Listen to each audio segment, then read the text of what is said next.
Hello! Thanks for tuning in for today's conversation with Dr. Fatima Cody Stanford about weight bias and weight stigma. In this episode, we discuss where these biases and stigmas come from, why they're so harmful, and how we all have roles to play in defeating them.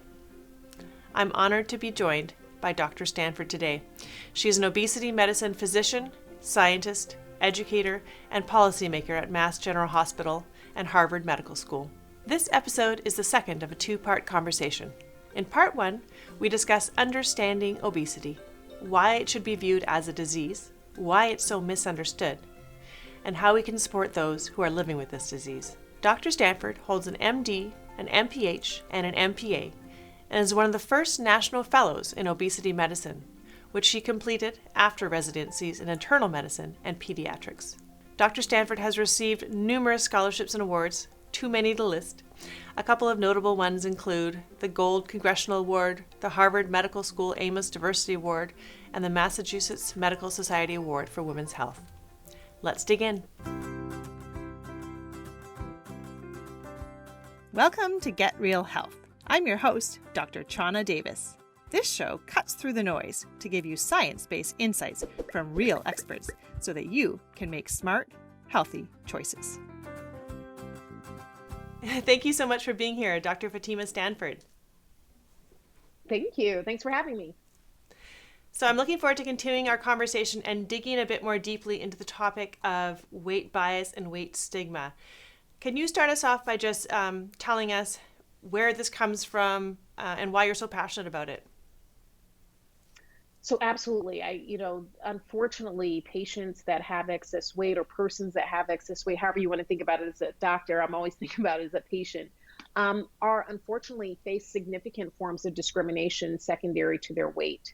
I have been active here, working both here at the state level, here in the Commonwealth of Massachusetts, but also at the national level to look at how weight discrimination and weight stigma actually affects numerous things in individuals' lives, from hiring practices, people are actively discriminating against those that have excess weight, to things like health outcomes. And so the goal is to figure out how do we reduce this bias that we have towards individuals that have excess weight, where we make assumptions about them just based upon the way they look. And so the key thing I always like to bring up as a Black woman who happens to be a physician scientist, that we know that the most common form of bias here in the US is race bias, but that is followed very, very closely by weight bias. And so let's just say we have a Black woman who has obesity. You can imagine the overlay between those two can be deleterious on many different fronts with regards to almost everything they encounter in their daily lives. And so I feel like it is of utmost importance for us to begin to address this issue because, like we know, obesity rates are continuing to climb. We know that people with excess weight are continuing to, and they'll be more than half the population very soon. So are we going to just discriminate against half the people that we encounter? And if so, why? And what does that mean about us as individuals to judge literally the book by its cover? So what are some of the consequences that you see for people living with obesity in terms of both the impact, I guess, of weight stigma, both on the psychological side as well as, physical kind of tangible, healthcare consequences, for example? Absolutely. I want to give some examples because I think that these are really key. And I think that they speak volumes to what my patients experience. When I first moved to Boston, I lived on the North Shore. And for any of those that know Boston, there was like a kind of like an Amtrak-like train that you take into the city when you live further out, much like the Long Island Railroad, if you live in New York City or are familiar with that. And so every morning at 7:13, I would take this train into downtown Boston. And I saw a gentleman who I deemed as a dream patient of mine. As a fellow in obesity, I noticed this patient had very severe obesity, but he was one of the conductors, and he was moving, always moving, and doing all these things every single morning I saw him. Of course, I thought it would be pretty presumptuous of me to go hand him my card and be like, "Hey, come see me." I thought that would probably be maybe biased. So I just saw him, and then I wanted you to fast forward about 3 years from that time. I was no longer living on the North Shore, but I walked into my office. And when I walk in, I was like kind of a little bit anxious and then kind of excited because that dream patient, that conductor that I'd seen with very severe obesity, moving up and down the tracks and things of the sort, was sitting in my office. So I say to him, I say, "Oh my gosh, you're the conductor on the commuter rail." And his mother, he's in his mid 40s, by the way, his mother was with him at this appointment, and she starts to cry. And she starts to cry because I was the first doctor that she had ever been to him with this doctor with that ever believed that he was active, because I saw it with my own two eyes. And so the reason why I think she was still attending his appointments was to be an advocate for her son, to say, look, I know he has very severe obesity, but he does this and he does this, and really to really be there. But I walked in and within 0.2 seconds, immediately exclaimed, "Oh my gosh, you're the guy that's always moving up and down with this." And she literally cried for the first 15 minutes of that hour-long appointment. So here she was, a son that she's had that struggles with his weight from the first time that, we can start really plotting out weight, which is the age of 2, and has always struggled. When he was seeing me that first visit, he weighed 550 pounds. You would be like, is he capable of doing the things he was doing? Absolutely. Obviously, I saw him every morning doing these things. Was he active? Was he sweating profusely? Definitively. But I didn't make a judgment. I actually said, like, he was my dream patient, and here he was in my office. He has undergone several therapies. He's now at 300 pounds, which people might see if you had these biased views. If you saw a 300-pound gentleman walking down the street, like, oh my gosh, he let himself go, and he needs to do a lot of work. But if you knew he was 550 starting off and knew that we had gotten 250 pounds that he has been able to maintain over the last 5 years, I would say, my gosh, he's done a phenomenal job. And that's where we've been able to get him to. He feels wonderful at work now. He's able to do his job with significant ease. He has 250 pounds that have been deleted from his body that he's able to maintain. And what's also interesting? His mom doesn't have to come to his appointments anymore.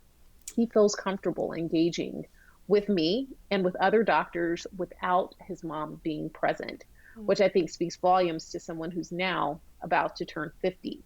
Yeah. So, I mean, that is really an illustration of what people experience, the presumption that they aren't who they say they are, that what they are saying must be inaccurate, so much so that he, as a middle-aged gentleman, had to bring his mom to his visits. So that's one illustration I'd like to bring up. Yeah.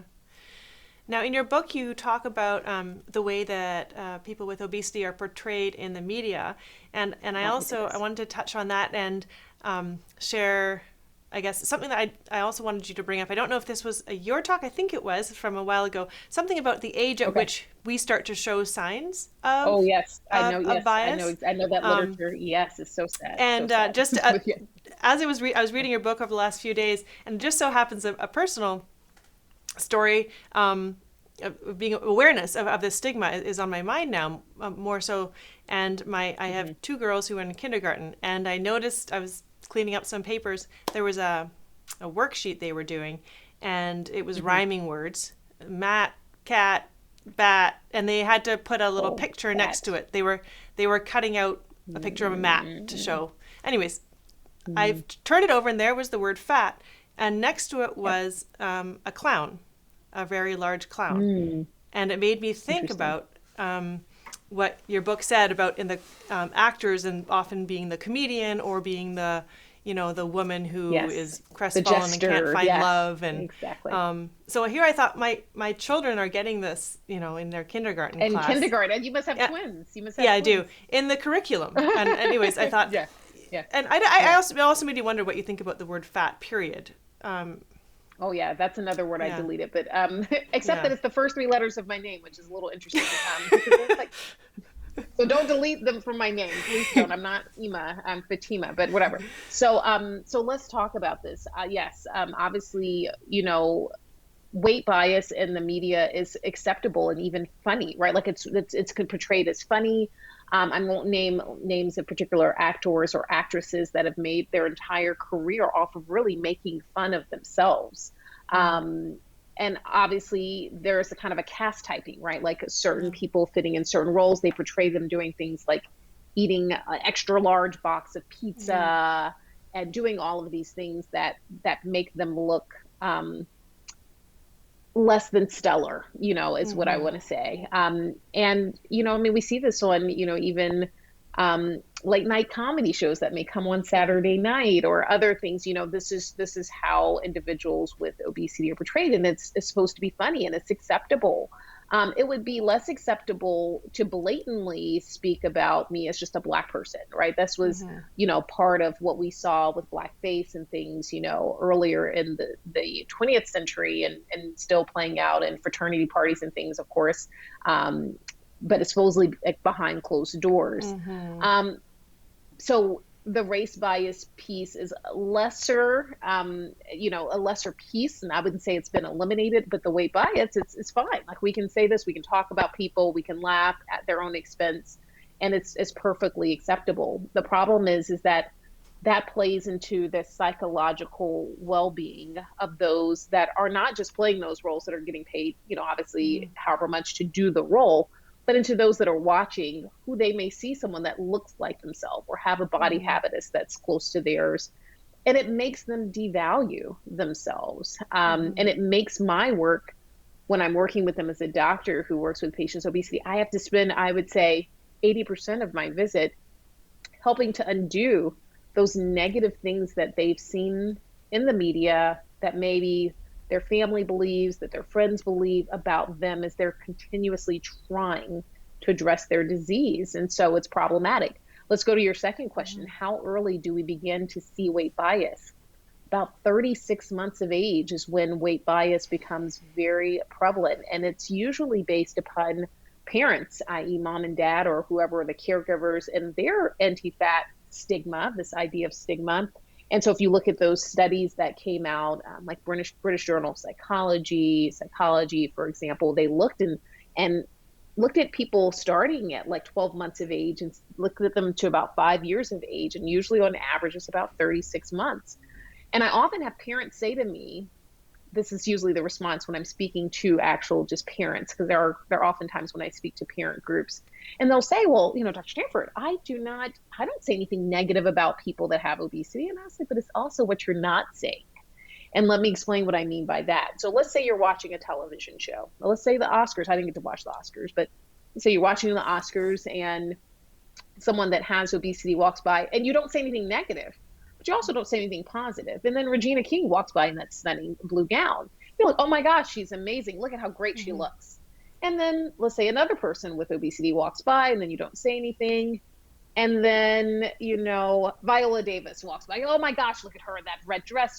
And so you didn't say anything Mm-hmm. negative, but you also did not acknowledge that that person that has obesity, who also was probably dressed in a lovely gown from some designer, that from some exorbitant price that I wouldn't pay for a gown, but would definitely wear. If you guys want to just contribute gowns to me, I'd do that, especially in the non-COVID era. Um, you know, you didn't say it. You didn't acknowledge their beauty. And so when I say that to parents, they're like, ooh. And then they sit there and evaluate. They're like, Mm-hmm. yeah, don't say anything negative, but I also don't say anything positive. And Yeah. it's that absence of Yeah. speaking that they register, because you Mm-hmm. commented, not you particularly, but you as the parent commented Mm-hmm. on the what you saw as positive attributes Yes. of X person who was stunning. Stunning correlates to thin, lean, in Yes. their gown, let's just say at the Oscars, or whatever, Yes.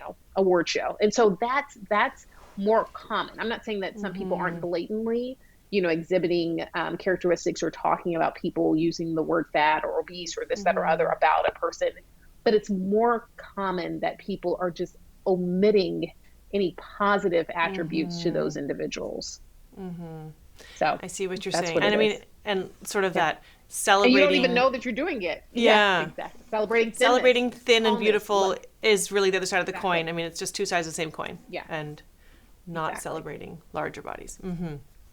I see what you're Exactly. saying. So, and Yeah, that's and I'm, that's something that we don't think about. We just don't, yeah. right? Like, we're conscious. We're like, I'm not going to say that. Or even if it were like we talked about race bias, you wouldn't say anything negative about the person that happens to be Black, but you also don't see anything positive that, oh, wow, they're gorgeous, or they're so stunning. Look at how wonderful they look. Viola Davis has a darker skin hue, like, oh, she's so gorgeous and look at that skin. And you might not say those things, but if you don't say those things and they're like, okay, that must be bad. That skin color, my skin color, which is a little bit lighter than hers, is still also not good, or whatever it might be. And so that same scenario plays into that race bias piece, but in a different way, right? But like you said, it's just, if we only say positive things, and only for those that are white versus black, we have kind of the same scenario. I feel it's so important, and I feel so ill-equipped to raise my daughters in a way that's going to have, first of all, they're having a positive relationship with their own body, and second of all, not being judgmental about others. And I don't feel equipped to do that. And I don't know where to turn. Well, that's what we have. So this is where you go to my site that I have up. Actually, if you go to my Harvard webpage, I actually have resources as the anti-racism director for the neuroendocrine unit. I have a whole set of resources, particularly, for example, on race and how to raise children that are anti-racist. Believe it or not, there's a whole section on the site. And people in my division, who range from, someone who may check in people at the front desk in the unit to senior scholars and professors, feel like, hey, wait a minute. Oh, these resources are great. Some of their kids are now, adults. And they're like, gosh, I wish I had this. For those that have young kids, they're like, oh my gosh, I learned so much. I didn't feel like I had any tools, and now you've given me or empowered me with some tools that help me to do the work that my parents may not have done with me. One of the key things, if we're talking about, I know we're swishing a little bit and kind of doing this dance between race and weight, but I think they're so interrelated. As a young Black girl, growing up in Georgia, I didn't have the opportunity to try to be gradually introduced into my Blackness. At 3 years old, the Klan burned a cross on my front lawn, and my parents had to explain to me at 3 what that meant, because the cross was supposed to be a good thing. So I didn't have the luxury of like, okay, well, when she gets to X age, we can learn this. I had to learn quickly. And that's the lack of privilege that I have in living in my Black body, of like, and for parents that are Black and, have Black children, we don't have the luxury of being like, okay, well, once they get to X age, because they'll be exposed too quickly. And I mean, they didn't expect 3 kind of feels a little bit early, but if you kind of go back to that weight bias piece, I'm not going to forget that at 36 months of age, it's actually not too far off from when that conversation should be had, in terms of when do we begin to have these conversations? And they're tough and they're hard and they're not comfortable, but it's in that discomfort that we make progress as it relates to weight bias, race bias, et cetera, with our own, starting with our own families. That's the group that we have the most direct impact on. Yeah. In your resources, do you think a lot about sort of the exposure? And I'm thinking about, my children have started watching Disney movies, and the typical form of the heroines is just so stereotyped. It is very. So the funny thing is, my parents only really let me watch Disney movies growing up. But you know what? I think that I really saw a lot more of the ones that had animals, like Lady and the Tramp, or these types of things. I realized that my parents would not buy Snow White. I never was allowed to have white dolls. I never wanted any, but I guess I never even thought about it. But they were intentional of the dolls that I had when I was a little girl that looked like me, whether they were Cabbage Patch, which was pretty popular, or Barbies or whatever. They all were my skin color. And they were intentional. I guess it was interesting. I remember my 4-year-old birthday party, someone tried to bring a white doll, and my parents had me return it.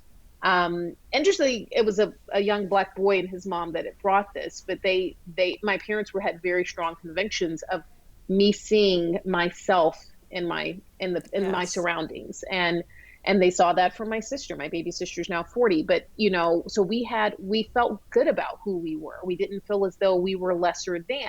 Similarly, in terms of the movies we were watching, we didn't watch Snow White, or, I mean, I knew what happened. I mean, you saw the dwarfs and all the stuff. I mean, I'd seen the books, but those were not movies that they actually purchased and put in the VHS in my home. And so I think my parents, I should probably thank them after I get off with you today. I think they were really thoughtful about how they wanted their daughters, and it was just the two of us, Yeah. to see ourselves as beautiful and see ourselves as capable of really doing everything, and being very mindful about what media images could detract from that. But I Yes. think growing up also in the 80s, I mean, I was born in the late 70s, but growing up in the 80s and the 90s, we had a lot of positive portrayals, for example, of Black individuals on TV at the time. I mean, Cosby's undergone some issues, but The Cosby Show, Yeah. different world. I mean, there were so many Yeah. different shows that really just were prime time. They were Yeah. central. You saw yourself in these, and you were like, oh, this is just the norm. I don't think that we have that same portrayal now. I would say in the aftermath of George Floyd and Ahmaud Arbery, et cetera, we're seeing some elevation on, on providers like Netflix, Hulu, et cetera, but we're really far behind what we were seeing back in the 80s and 90s, which is interesting. So we took several steps back. And we haven't, and we don't have that for this is a obesity conversation yet. about. Yeah, but I see the parallels. It's sort of. Isn't it interesting? That's why I do both. You can see. Yeah. Yeah. It's very ingrained. It's interesting to see how interrelated the work is. So yeah, you're right. We don't have that for obesity. I think we're starting to see more, and then there's the secretiveness, in terms of like individuals that may have used certain treatment strategies. So for example, there was a whole study that came out where they basically showed a woman, and they said, they kind of polled people. If they said to you, hey, this woman lost weight by doing it the good old fashioned way, she used diet and exercise and she lost 100 pounds, then people thought favorably about her in terms of hiring her. If they found out that she had done surgery as the strategy to achieve that, then all of a sudden she's no longer valid or she's not valued. And so we have this, here we have a patient that took, a tool that she utilized. And if you found out that was the tool, this tool is viewed as a negative tool. And I see this on Instagram all the time. I lost 80 pounds naturally, as if that person that needed some tool, they must not be as good, or there's something defective in who they are. So much so that we see a lot of celebrities who do lose, I think, weight with surgery. They take 6 or 7 years to tell us because it's such a bad thing, or they never tell us. And then those potential people that could be role models for those that might need an additional tool, they're not there, right? They're not there, not because they're not there. They're there, and I see it, and I'm like, oh, that person did surgery. I'm like 100% sure. And then, of course, in the medical community, you tend to know who's seeing who, so you kind of like, oh yeah, that's who their surgeon was, and that's who their obesity medicine doctor is. But we don't have the luxury to say it. It's their personal choice to say it, and they know they'll be viewed negatively if they say they're on medications, or if they say they have had surgery. And there are many public people, because let me tell you, I'm taking care of a lot of them that choose not to. And, I have to respect their privacy, but I know that it would be uplifting to so many individuals that might be on the fence.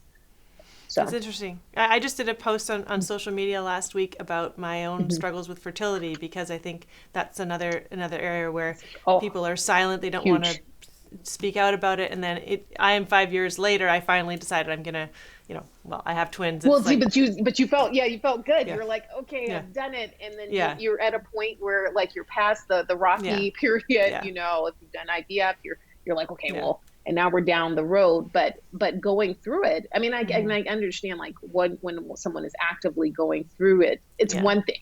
It's different in the aftermath where you're like, oh my gosh, well, let me speak to it. And I think last week was Infertility Awareness Week, right? So, it makes sense, for you to say it, and, and using your platform to get people to see that I'm not abnormal. Michelle Obama did a really good job. She talked about, IVF for both Sasha and Malia. I mean, I think there were a lot of things as a Black woman, we don't usually hear this, obviously there are certain resources that are needed for IVF also, that may not be commonplace. And so I just, the fact that, she used her platform to speak and normalize it, to say, hey, this is what I did. Sasha and Malia are pretty famous, because their parents are famous, but this normalizes it. So I appreciate and acknowledge the fact that you have normalized it too. That's just wonderful. Well, I want to be respectful of your time, because I know you have a million commitments on any given day, and this has This has been great to dive a little bit Yes. No, deeper into this really this has been complex great. topic. So yeah, So complex, your but I passion think for this that topic is amazing. no, it really, like, I think my patients, I think that's why I don't lose patients typically. I see them as my family. I see Mm-hmm. them as part of, I want to support them in such a way that when they're in my space with me, that they feel as though they can, really let their guard down and really have that candid conversation about what struggles they have. Because if I don't know those things, Yeah. I can't really help them the best way. And Yeah. so what's the point of the relationship of, me being their doctor? I mean, they could just do whatever on their own with if I'm not able to help guide them. And I tell them, look, it's going to be frustrating. There's going to be some days when you're going to be cursing me when you're not talking to me, but my goal is to help support you. So, and this is why this work is so important. And I think for me, one of the most profound learnings from thinking more about weight stigma is that it's everyone's issue to deal with. It's not just an issue for people who are dealing with obesity as well. It's something for It everyone is because to we're be. usually the unfortunately the perpetrators of the Yeah. bias against those that have, um, obesity. And so I will end with this last thought because I think this is extremely important. And um, I think it speaks to our vulnerabilities and how even those like myself who've dedicated their life to the work can be unfortunately contributors. It was at a conference, like a medical conference about 5 years ago, that a woman that I'd known since I was a little kid came up to me. She kept trying to pull me aside. She's a physician. And it took her forever because I talk a lot, and especially in conferences in the hallways. That's where people know how to find me. And then we have robust conversations. I spend more time in the hallways at conferences than actual in the meeting. But I feel like, you can't really talk in the meeting. That would be disrespectful, right? Like to whoever's speaking. So I just go in the hallway. Anyway, so she finally pulls me aside after much prying. And she says to me, and I just want to give some context. I um, grew up with this person in Atlanta. We knew each other starting around the age of 4 or 5. So she says to me, Fatima, I don't know if you noticed, but I've always been, pretty standoffish with you. And I just thought that was her personality. I mean, we were like in our 40s. So I was like, I just thought that's who she was. I mean, different people have different personalities. I'm pretty gregarious and outgoing. And I just thought she was in the more reserved category. So I didn't really see it as like a problem. I just thought that was who she was. And she was like, well, there's a reason for that. So I'm gathering that this is not maybe who she is, how I perceive her. She says, well, when we were 5 in dance class, you came up to me and told me that I was fat. And I wanted to confront you about this. I also wanted to tell you that I felt like if you were capable of change and dedicating your life work, that anyone is capable of change. So this was a lot to process at once.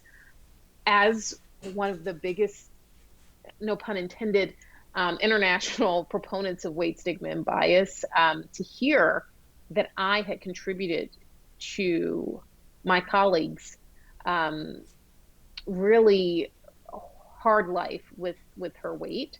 Her weight is of normal weight status at this time, but it was something that that really highly affected her, and she'd been holding this in for almost 35 years. Yeah. And she told me that if I was capable of change, anyone was capable of change, which means that I'm like the bottom of the barrel in her eyes, which I can understand. I don't think I am. I don't think that she thinks I am. I don't know. I need to talk to her. We do have a cordial relationship, at least from my knowledge at this point. But to hear that I had that impact at 5, and people are like, "Oh, but you were 5," and I'm Yeah. like, "But no, but she remembers." So it Yeah. obviously, and I think about your kindergarten, your Mm-hmm. girls. The power that what children say to each other has on their life Mm-hmm. can be unfortunate. And I never would have thought I would have said something of that nature. I don't remember it. I do remember thinking of her as having severe obesity. I do remember that very clearly. I remember what she looked like. But the fact that I vocalized that and hurt her in the way that I did is something that shows you that, I guess, for those that are listening, if I'm capable of change, anyone is capable of change as one of the experts in this field. So I will say that even if you feel like, hey, there's work I need to do, we're all capable of making a better, I guess, choice and being better to those that are around us. Yeah, that story really emphasizes those early experiences and how words matter so much, and people carry them the rest of their lives. for a long time. Yeah. So I'm sure I will never forget that I said this now that she told me, but it's usually the person that's receiving that remembers, right? Not the person that's delivering that message. I just saw right before getting on the show, and then I will go, there was a woman who was trying to teach her young girls about hurtful words, and she had like a sheet of paper, and she said, say something mean about the paper. And it was like, you have no friends. And so she would crumple a little bit, you're fat, and she would crumple it. And then she crumpled the paper. And then she said to the girls, she said, now apologize for what you did. And they were like, oh, I'm so sorry. So she uncrumples the paper and she says, did I fix it? And they were like, no. She said, this is why you can't bully, meaning it's no longer that nice, pristine paper that person had, or that the mom had when she started. She straightened it out, but it still has lots of, it's kind of little, kinks in it and things of that sort. She didn't fix it by saying sorry. They still feel that. And so I think that's really what I think about, especially in this weight bias world. And, I thought it was a powerful lesson, and they got it. They were like, oh, so I shouldn't bully, because you don't fix it by just saying sorry. It doesn't go away. It's still the person. It lives with the person. So, and I hurt this person, and it hurts me to know that I hurt this person, because that's not who I see myself as, right? Or even how I envisioned myself as a young woman, but or a young 5-year-old. I wasn't a young woman, a young child. But that's how she saw me. Yeah. So, yeah. Well, thank you again for your time. Yeah, absolutely. Thanks so much. With you. Okay, take care. Okay.